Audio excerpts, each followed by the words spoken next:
Laurent, Hmm, on retournerait pas? je peux pas, j'ai aquaponie.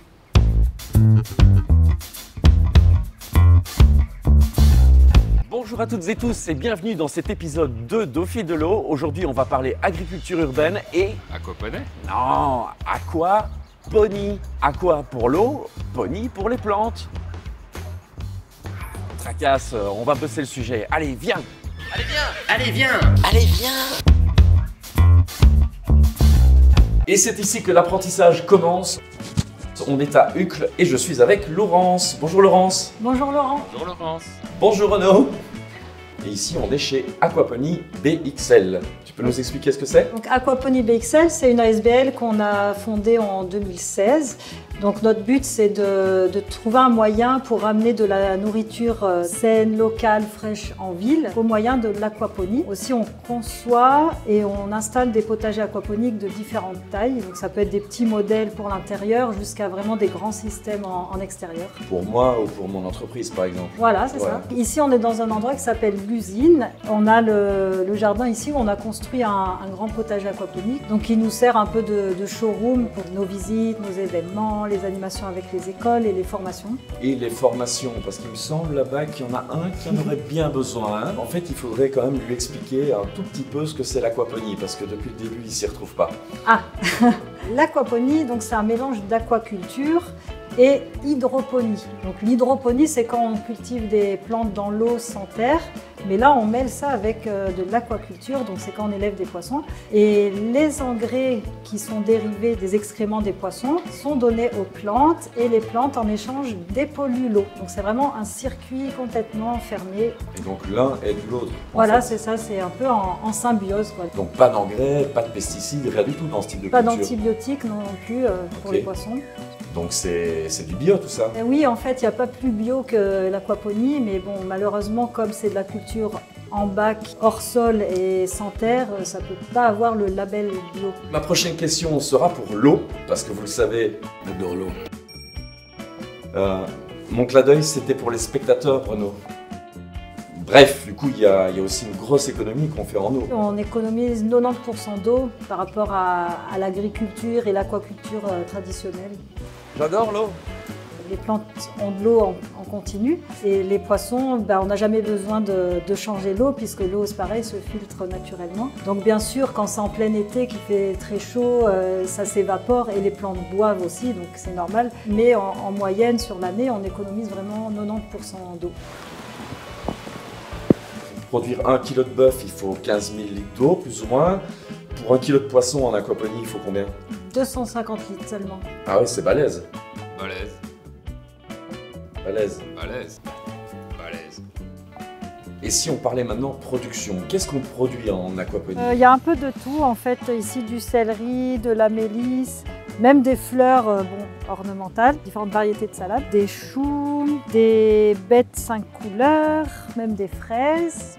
Ouais, c'est super belle. Ouais. Tu veux, on peut? Bah oui, Ouais. belle. Moi aussi j'en prends une. Renaud, tu veux? Vous voyez que ça n'a pas le goût de poisson. Non. Parce que... Non.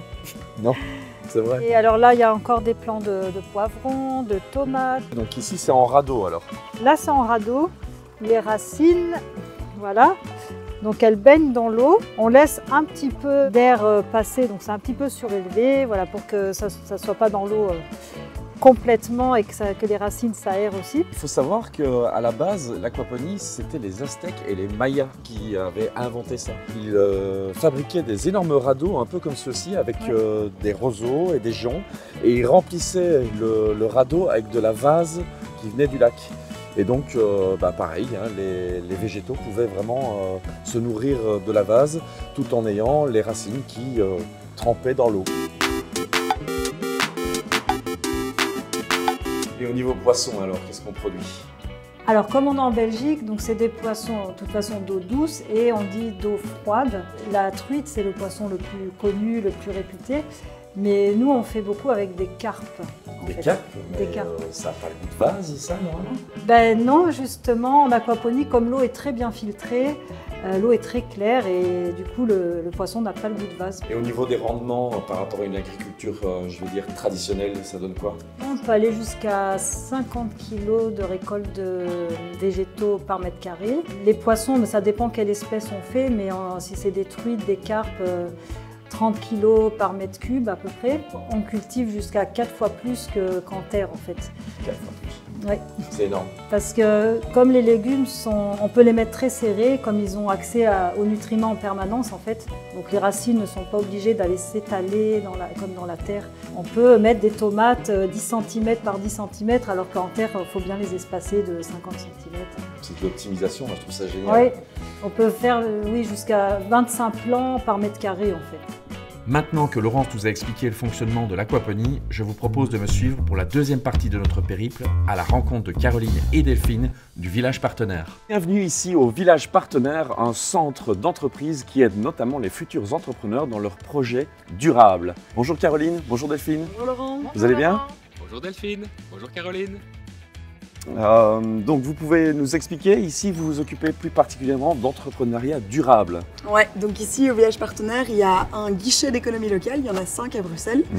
Et donc nous, on est vraiment axé sur tout ce qui est projet durable, la partie création, mais aussi la partie post-création, une fois que les entreprises sont déjà installées. On les accompagne dans leur business model, plan financier, comment trouver des clients, leur communication. Vraiment, c'est très complet. C'est du coaching all-inclusive alors? Exactement. Ok, et plus spécifiquement avec l'agriculture urbaine, si j'ai bien compris? Ouais, c'est ça. Donc depuis 1 an, on a un guichet d'économie locale en agriculture urbaine. Donc à Bruxelles, il y a une 50aine de producteurs en ville. Il y a des maraîchers, il y a des tisanières, il y a des producteurs de micro-pousses, de champignons. Et vous-même, donc, vous avez montré l'exemple avec cette serre en aquaponie, si je comprends bien. Cette serre date de 2012, donc ça fait 10 ans qu'elle est là.